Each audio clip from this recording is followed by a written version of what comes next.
नमः सिद्धेभ्यः मोक्षमार्गस्य नेतारं भेत्तारं कर्मभूभृतां ज्ञातारं विश्वतत्त्वानां वंदे तद्गुणलब्धये। बोलो देवादिदेव 1008 श्री श्याम सनात भगवान की जय। आचार्य उमा स्वामी महामुनिराज की जय। आचार्य पूज्यपाद स्वामी महामुनिराज की जय। संत शिरोमणि आचार्य गुरुवर विद्यासागर जी महामुनिराज की जय। निर्यापक श्रमण मुनि पुंगव श्री सुधा सागर जी महामुनिराज की जय। समस्त मुनि संघ की जय। 5वें अध्याय का वर्णन कल हमने शुरू किया, जिसमें पहला सूत्र हमने देखा, अजीव काया धर्माधर्मा काश पुद्गलाः। धर्म द्रव्य, अधर्म द्रव्य, आकाश द्रव्य और पुद्गल द्रव्य, ये द्रव्य अजीव अर्थात चेतना रहित है, कायवान अर्थात बहुप्रदेशी है। इस विषय में लगभग सारी चर्चा कल हम लोगों ने देखी थी। इसमें जो मुख्य बात थी वह यह थी कि जो 5वां अध्याय हम पढ़ रहे हैं, वह 5वें अध्याय में अजीव पदार्थों का वर्णन है। जीव द्रव्य अनादिकाल से इन अजीव कर्मों के कारण इस संसार में भटक रहा है, और इस संसार से मुक्ति यदि प्राप्त करनी है तो फिर अजीव जो कर्म है उन कर्मों से कुछ दूर होना अत्यंत आवश्यक है। फिर हमने यह पढ़ा था कि इसमें काय पद क्यों दिया है, क्या जरूरी है काय पद देना। इसकी जो व्याख्या थी वह व्याख्या यह थी कि काय पद का जो ग्रहण है वह प्रदेशों की बहुतायात को सूचित करने के लिए लिया गया है। जो प्रदेश है वह बहुत है, किसमें? धर्म द्रव्य में, अधर्म द्रव्य में, आकाश द्रव्य में और पुद्गल द्रव्य में। उनके बहुतायात को दिखाने के लिए काय शब्द लिया है। तो उनके जो प्रदेश है वे प्रदेश ही अवयव है, और वे ही बहुत होने से कायवान कहलाते हैं। तो उनके बहुत्व का ज्ञान कराने के लिए काय शब्द दिया है। फिर हमने देखा था धर्मादि द्रव्यों में कायत्व किस कारण से है, तो औदारिक शरीर नाम कर्म के उदय से जो पुद्गलों का संचय कहलाता है वह काय कहलाता है, और धर्मादिक द्रव्यों में जो काय शब्द दिया है वह अनादि पारिणामिक प्रदेशों के संचय होने से कायत्व है। अनादि पारिणामिक प्रदेश, उसमें जो प्रदेश पाए जाते हैं वह अनादिकाल से है और उनमें परिणमन प्रतिसमय हो रहा है। इस कारण से उसको काय यह शब्द दिया है। फिर हमने प्रत्येक द्रव्य की व्याख्या देखी थी, धर्म द्रव्य, अधर्म द्रव्य, आकाश द्रव्य और पुद्गल द्रव्य। इन सभी को देखते हुए फिर हमने जो पुद्गल द्रव्य हैं उन पुद्गल द्रव्य की विशेषता को हमें थोड़ा सा समझना है। देखो, स्पर्श, रस, गंध, वर्ण और शब्द रूप, स्पर्श, रस, गंध, वर्ण और शब्द रूप इंद्रिय विषय, स्पर्शन, रसन, घ्राण, चक्षु और श्रोत्र रूप द्रव्येंद्रिया, औदारिक, वैक्रियक, आहारक, तेजस और कार्मान रूप शरीर, द्रव्य मन, द्रव्य कर्म, नो कर्म मतलब हमारा शरीर, हमारे घर, हमारे ईट, हमारी बिल्डिंग, हमारे घर के सब वस्तुएं, ये नो कर्म में आएगी। विचित्र पर्यायों की उत्पत्ति हेतु अनंत अनंतानुक वर्गनाए जो है, अनंत असंख्यात जो आने वाली वर्गनाए है, वे सब की सब क्या कहलाती है? वे सब की सब मूर्त है, और वे मूर्त पुद्गल के ही भेद है। वे मूर्त सब क्या है? पुद्गल के ही द्रव्य है। तो वो पुद्गल कौन कौन सा है?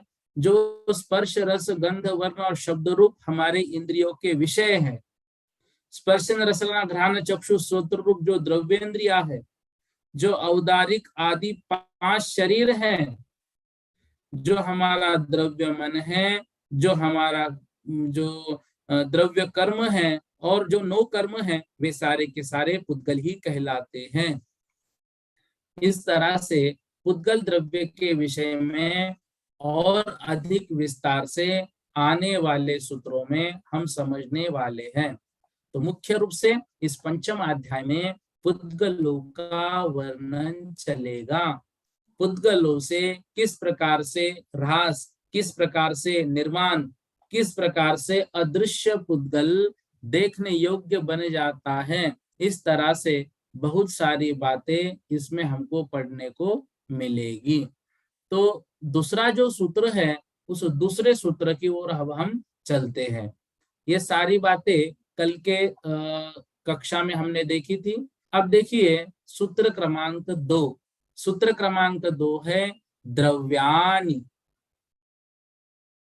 5वें अध्याय में सूत्र क्रमांक 2 द्रव्यानि। अभी ऊपर बताया था धर्म द्रव्य, अधर्म द्रव्य, आकाश द्रव्य और पुद्गल द्रव्य, ये चारों द्रव्य अजीव है और कायवान है। फिर क्या है वो बताया, द्रव्यानि, वे चारों के चारों द्रव्य है। जीव और पुद्गल क्यों अभी छूटा है उनका वर्णन भी करेंगे, लेकिन ये क्रम से वर्णन चल रहा है। सूत्र में व्याख्या करते समय जितने जितने सूत्र बचे उतने सूत्रों का वर्णन हम करते हैं। तो द्रव्यानि सूत्र हमने देखा, और द्रव्यानि सूत्र के माध्यम से धर्म, अधर्म, आकाश और पुद्गल, ये जो द्रव्य है, ये द्रव्यानि, ये द्रव्य है ऐसा कह रहे हैं। सर्वार सिद्धि में इसकी व्याख्या क्या की, द्रव्य शब्द में द्रु धातु है जिसका अर्थ प्राप्त करना होता है।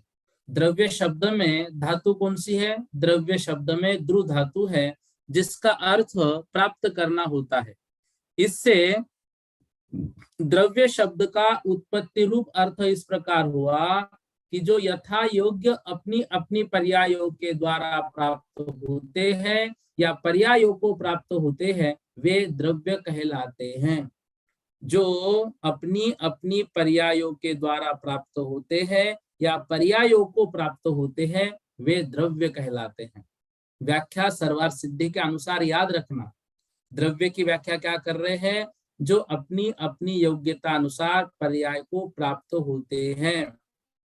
हमारा जीव द्रव्य है, हमारा जीव द्रव्य अभी कौन सी पर्याय को प्राप्त हुआ है, अभी मनुष्य पर्याय को प्राप्त हुआ है, ये द्रव्य कहलाते हैं। शंका, द्रव्यत्व नाम की एक जाति है, उसके संबंध में द्रव्य कहना ठीक है? समाधान, नहीं, क्योंकि इस तरह दोनों की सिद्धि नहीं होती। जिस प्रकार दंड और दंडी ये दोनों पृथक सिद्ध है, अतः उनका संबंध बन जाता है, उस प्रकार द्रव्य और द्रव्यत्व से अलग अलग सिद्ध नहीं है।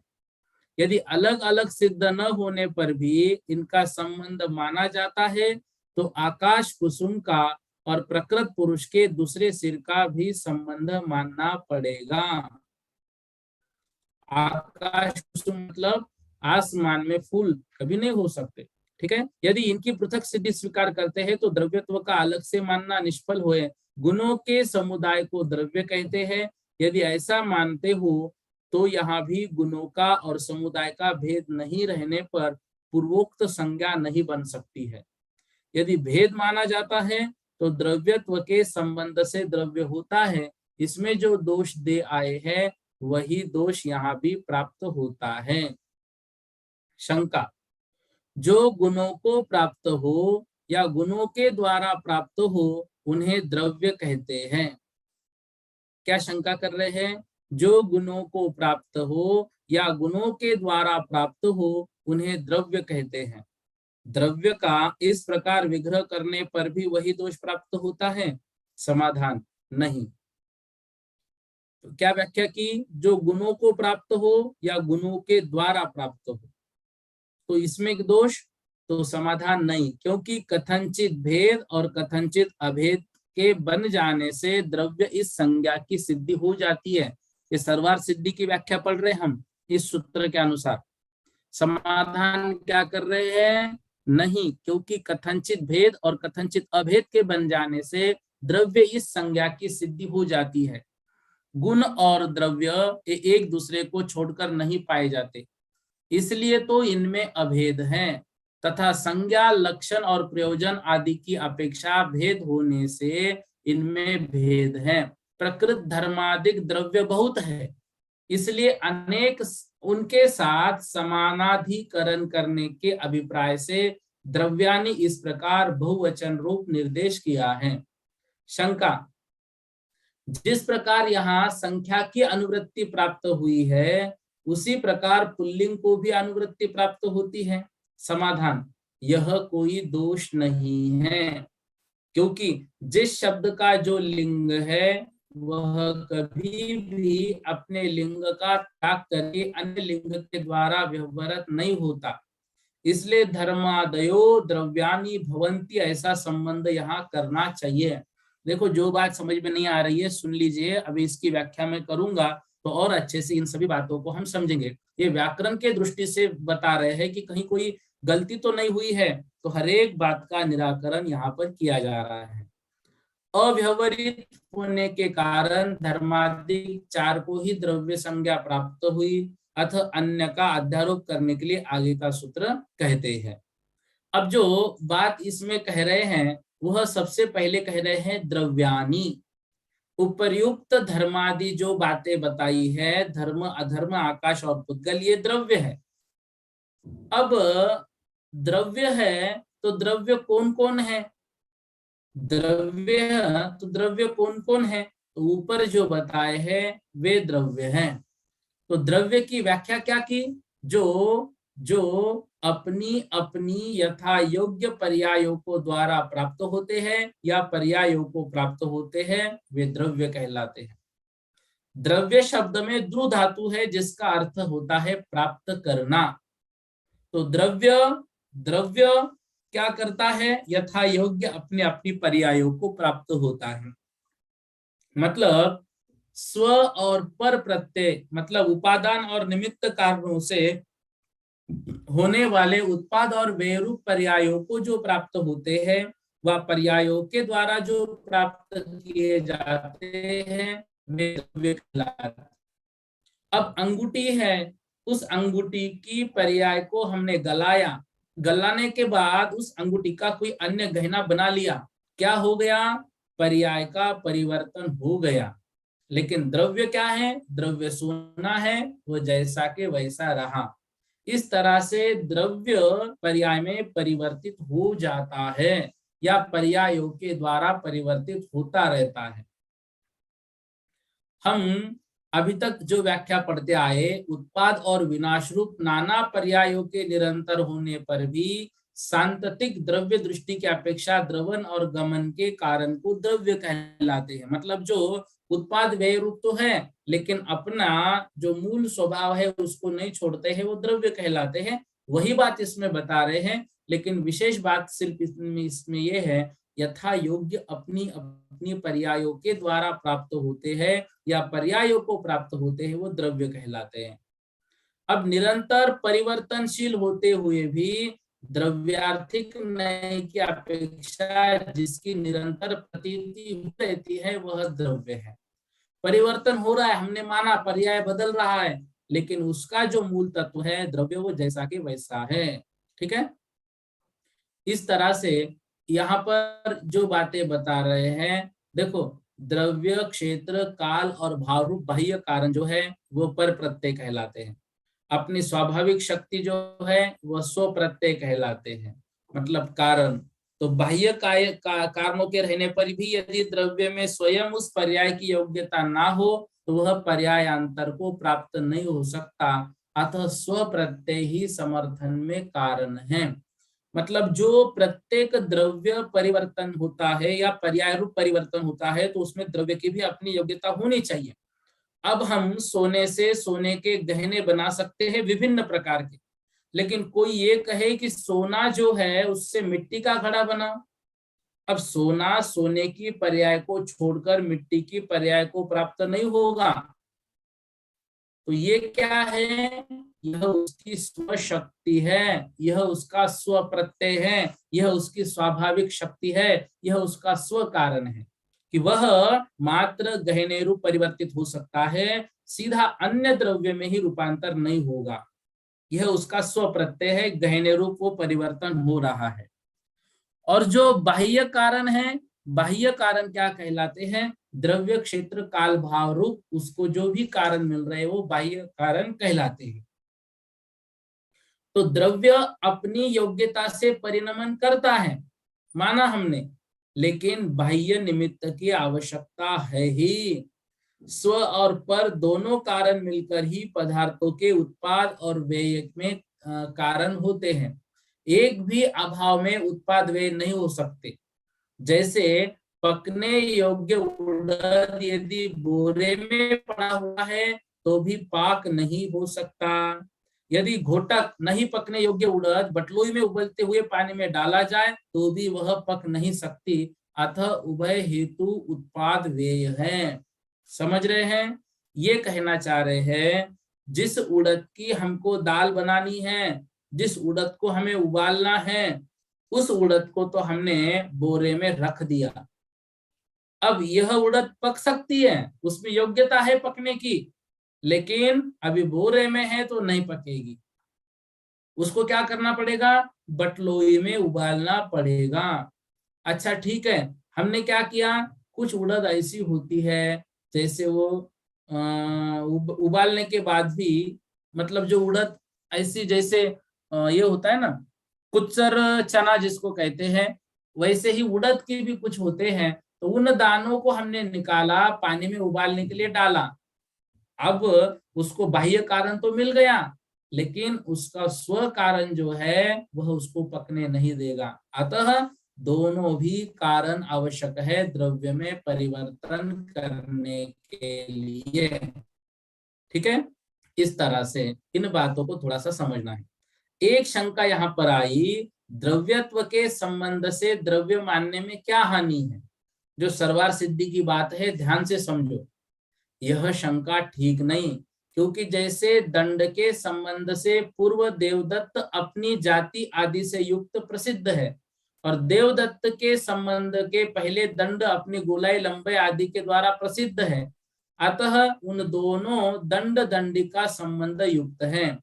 भाई देवदत्त का दंड ऐसा हमें वर्णन करना है, तो देवदत्त मतलब हम समझ जाते कोई व्यक्ति है, और दंड मतलब लकड़ी का डंडा है। ये दोनों बातें हमारे सामने है।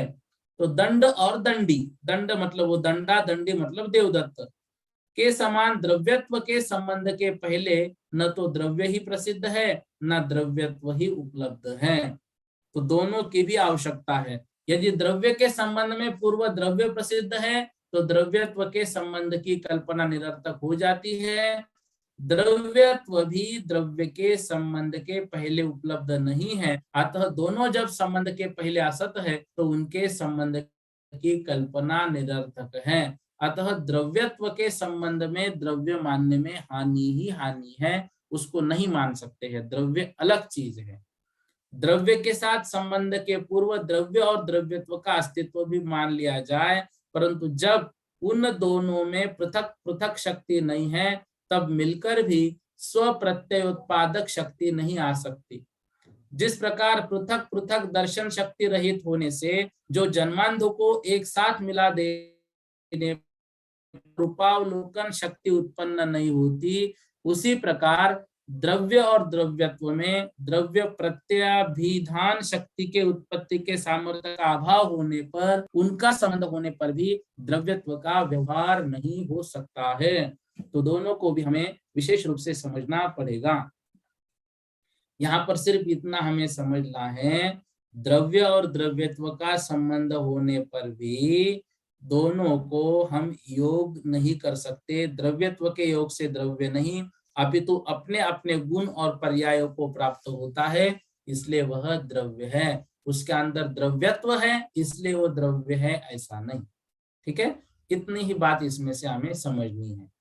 अंत में जो बात उन्होंने बताई कि द्रव्यानि में बहुवचन है, तो धर्म अधर्म आदि द्रव्य बहुत है, इसलिए द्रव्यानि में बहुवचन लिया है। ठीक है, फिर धर्म अधर्म आदि ही द्रव्य है, इनको छोड़कर अन्य कोई द्रव्य नहीं है। देखो कुछ भी हो जाए, 6 के 7 द्रव्य नहीं होंगे। कुछ भी हो जाए 6 के 5 द्रव्य नहीं होंगे। द्रव्य 6 है, 6 ही रहेंगे। क्या होगा? उनमें परिवर्तन हो सकता है, उनमें परिवर्तन हो सकता है, लेकिन द्रव्य का निर्माण नहीं हो सकता। ठीक है, द्रव्य की पर्यायों में परिवर्तन हो सकता है। देखो, सिद्धांत को बहुत अच्छे से समझो। द्रव्यत्व और द्रव्य बार बार क्यों कह रहे हैं? इसलिए द्रव्य संसार में विद्यमान है, इस कारण से उसकी पर्याय को हम बना पा रहे हैं। ठीक है, उसकी पर्याय को हम बना पा रहे हैं। आइंस्टाइन ने कुछ खोज की, माना हमने खोज की, लेकिन यदि उसके पास सामग्री ही नहीं होती तो क्या वो खोज कर पाता क्या? अब क्या वो सामग्री उसने खुद बनाई है क्या? बिल्कुल नहीं। वो सामग्री पहले से इस संसार में विद्यमान थी। उस सामग्री से उन्होंने उसमें खोज की और परिवर्तन करके नई पर्याय बना दी। ठीक है, जैसे उदाहरण के लिए लीजिए, मान लो विमान की खोज हो गई।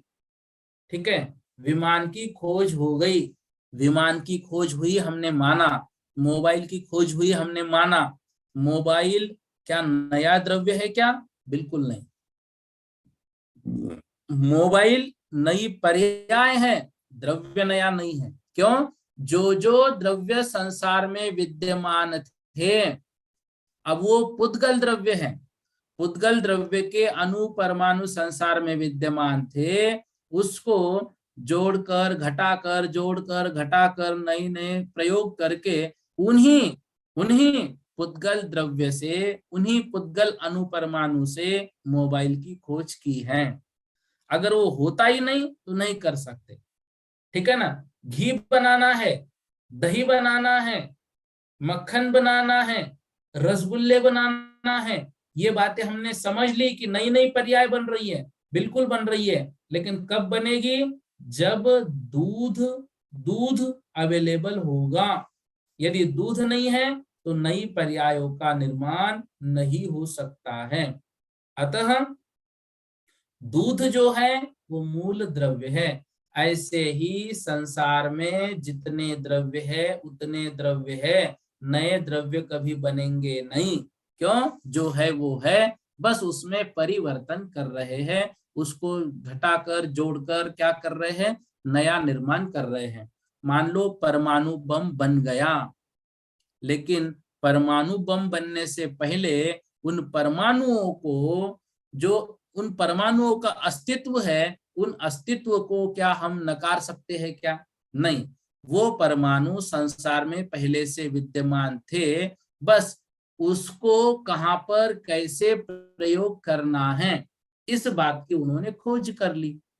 ठीक है, इस बात की उन्होंने खोज कर ली और नया परमाणु बना दिया। तो या परमाणु बम जो है वो बना दिया। तो वो सारी चीजें संसार में है, द्रव्य पहले है, बस पर्याय का परिवर्तन हो रहा है, उसकी शक्ति को हम पहचान रहे हैं। ठीक है ना? इस तरह से द्रव्यत्व और द्रव्य, ये दोनों को हम एक नहीं ले सकते हैं। समझ रहे? थोड़ा सा विषय कड़ा लगेगा, लेकिन जो सर्वार सिद्धि का विषय है उसको लेते हुए हम चल रहे हैं। अभी तक हम यदि सिर्फ समझना है तो इतना ही समझा हमने कि धर्म अधर्म आकाश पुद्गल ये अजीव है, कायवान है और द्रव्य है। द्रव्य कौन? द्रव्य वे जो प्रति समय पर्याय के अनुसार पर्याय को प्राप्त होते रहते हैं, उसको द्रव्य कहते हैं। इस बात को हमने इस सूत्र के माध्यम से देखा।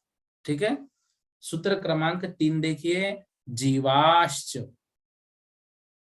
सूत्र क्रमांक 3, जीवाश्च। क्या कह रहे हैं? जीवाश्च, जीव भी द्रव्य है। जीवाश्च के माध्यम से क्या बता रहे हैं? जीव भी द्रव्य है। अभी तक जीव का वर्णन नहीं किया था। धर्म अधर्म आकाश और पुद्गल 4 ही द्रव्य का वर्णन किया। जीवाश्च, जीव का वर्णन यहाँ पर किया। अब जो द्रव्यानी बात बताई है उसमें जीव आ जाएगा। और सबसे पहले सूत्र में जो बात की है अजीव काया, तो उसमें अजीव में जीव नहीं आएगा, कायवान में जीव आ जाएगा, क्योंकि जीव के प्रदेश बहु है। अब देखो सवार सिद्धि की क्या व्याख्या है। जीव शब्द का व्याख्यान कराए। सूत्र में जो बहुवचन दिया है वह जीव द्रव्य के कहे गए भेदों को दिखलाने के लिए दिया है।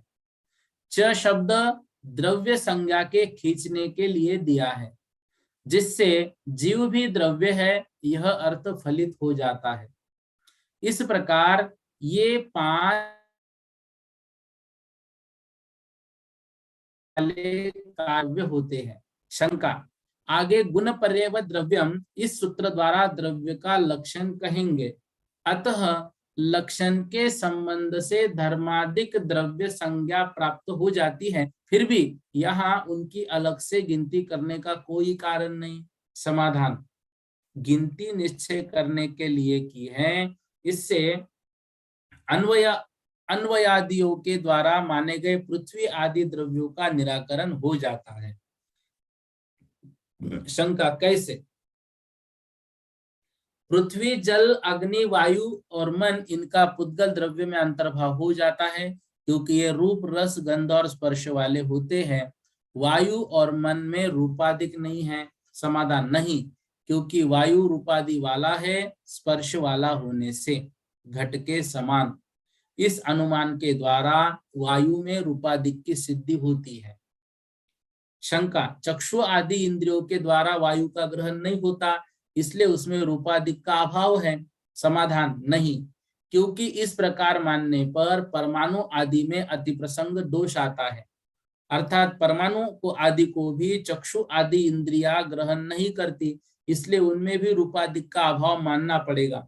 इस प्रकार जल गंध वाला है स्पर्श वाला होने से पृथ्वी के समान, अग्नि भी रस और गंध वाली है रूप वाली होने से पृथ्वी के समान, मन भी 2 प्रकार का है, द्रव्य मन भाव मन।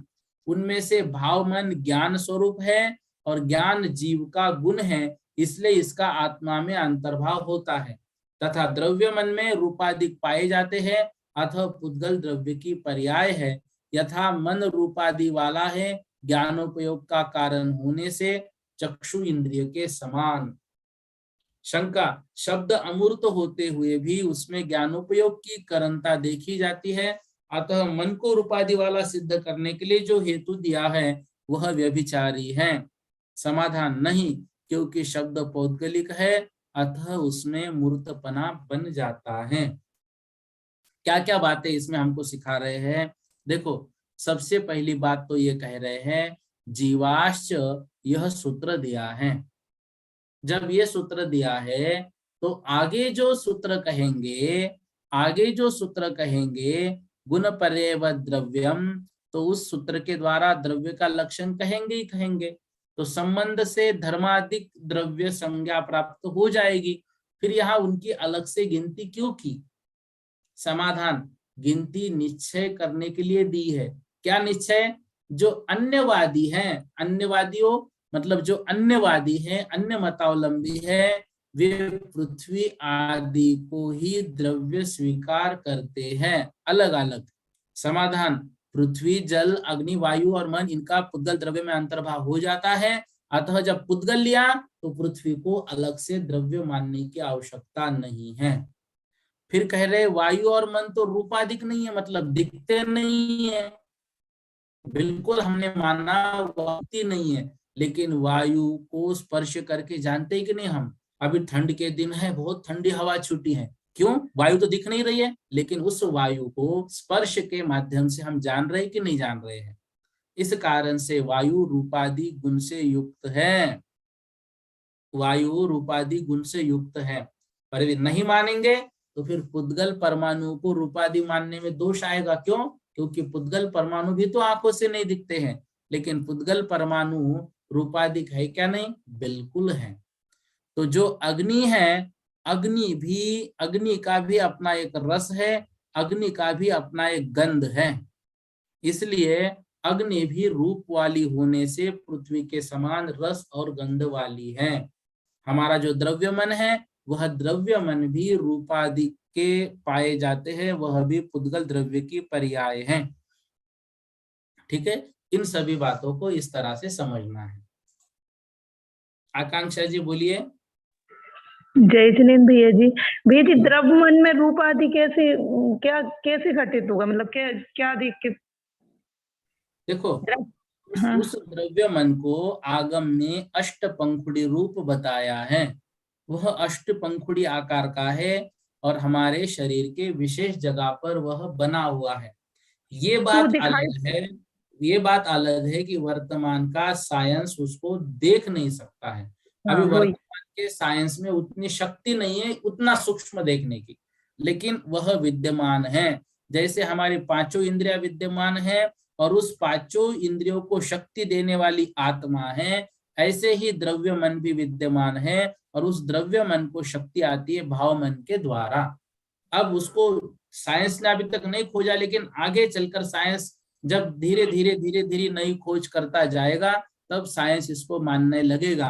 तो वो क्या स्वीकार बाद में करेंगे कि मन का खोज किया? मन का खोज नहीं, मन तो पहले से विद्यमान है, बस उसको देखने का तरीका वो ढूंढ के निकालेंगे। नहीं तो साइंस नहीं तो साइंस नहीं तो आगम में भी तो मतलब ऐसा दिखाई तो अपन लोग को भी तो नहीं दिखाई दे रहा कि द्रव्य मन कैसे रूप आदि न स्पर्श रस कुछ तो मतलब देखो, आगम में तो अष्टपंखुड़ी रूप लिखा है कि नहीं लिखा है? लिखा है तो वो मान लिया, लेकिन दिखाई तो नहीं दे रहा ना अपन को। देखो, मैं वही कह रहा हूँ ना, अभी हमारी वर्तमान में इंद्रियां उतनी सक्षम नहीं है उसको देखने के लिए। अभी हमारी वर्तमान में उतनी ताकत नहीं है। लेकिन देखो, जो पूर्व आचार्य थे, पूर्व आचार्य निमित्त ज्ञानी थे। वो निमित्त ज्ञान क्या था? कुछ ना कुछ घटनाएं घटित होने से उनको पता चलता था ऐसा ऐसा होने वाला है। क्या वो शक्ति आज है क्या हमारे अंदर?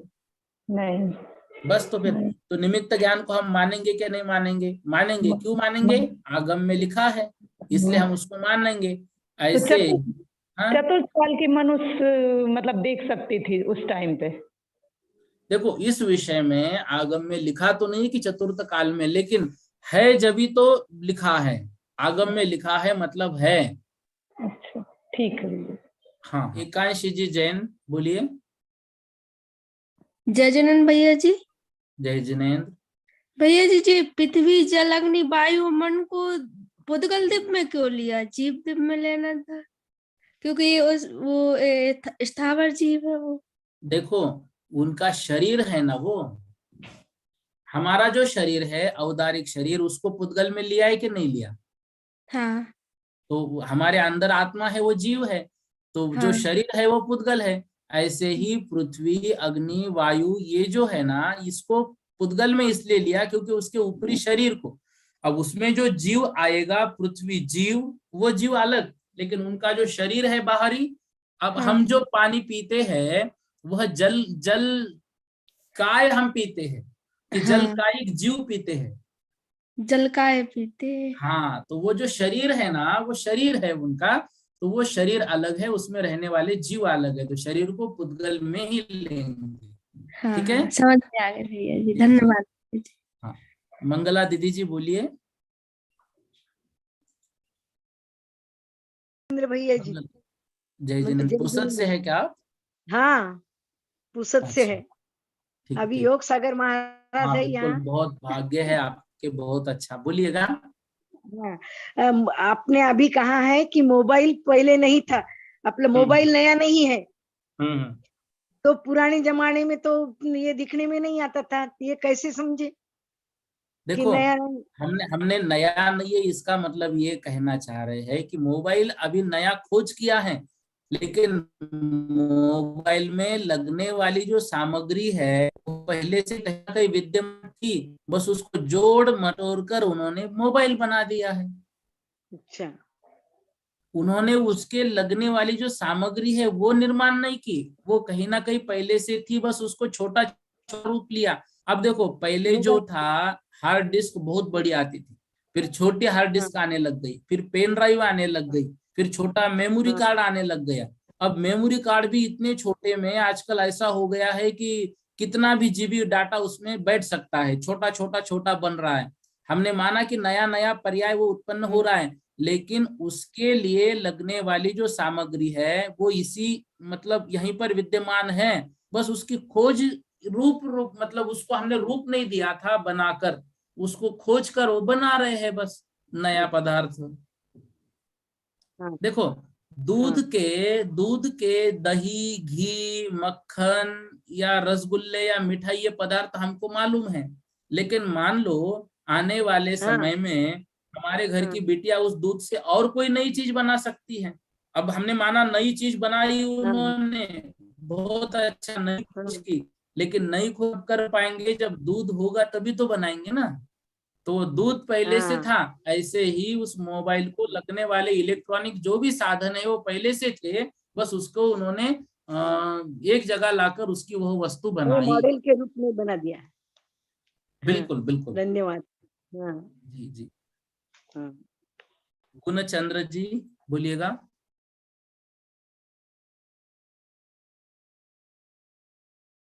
गुणचंद्र जी लिखा है। हाँ भैया जी, जय जिनेन्द्र। जय जय जय जिनेन्द्र, जय जय बोलिएगा। हाँ, अभी आपने बताया कि मन भी पुद्गल द्रव्य में आएगा, वायु और मन। द्रव्यमान, द्रव्यमान। हाँ हाँ, तो द्रव्य मन, तो हाँ। द्रव्य मन का तो समझ में आपने समझा दिया, समझ में भी आ गया कि वो तो हम्म पुद्गल के फॉर्म में ही और अपने फिजिकल बॉडी में विद्यमान है। लेकिन जो बिल्कुल भाव मन बिल्कुल। है, तो भाव मन को कैसे पुद्गल में पकड़ेंगे? भाव मन तो नहीं, भाव मन को पुद्गल में नहीं लिया ना, भाव मन को आत्मा में उन्होंने गर्भित किया है। फिर वो पुद्गल भाव द्रव्य मन में जो है वो आत्मा के भाव, उसको पुद्गल में नहीं लिया। पुद्गल में नहीं है वो नहीं आत्मा नहीं, आत्मा वो जीव द्रव्य में है भाव मन। भाव मन जो है, भाव मन पुद्गल में नहीं है। हाँ हाँ, ठीक है। नहीं, भाव मन पुद्गल में ही है, तो भाव मन आत्मा के साथ है। हाँ, आत्मा में उसको गर्भित किया है, क्योंकि आत्मा का वो चिंतन है भाव मन। हाँ हाँ, लेकिन भैया जी पहले जो पुस्तक में आपने भी बताया, और पुस्तक इसमें ग्रंथ में भी लिखा हुआ है कि मन पुद्गल द्रव्य में पकड़ा हुआ है। मन को लिखा है कि मन पुद्गल द्रव्य में आता है। तो जो मन पुद्गल द्रव्य में पकड़ा है ना, वो द्रव्य मन है, भाव मन को नहीं लिया है उसमें। तो भाव मन को आत्मा में गर्भित कर दिया है, मतलब जीव द्रव्य में लिया है। भाव मन हाँ जीव हाँ, द्रव्य। जीव द्रव्य ही है भाव मन। बराबर जी, जय जिनेन्द्र, ठीक है।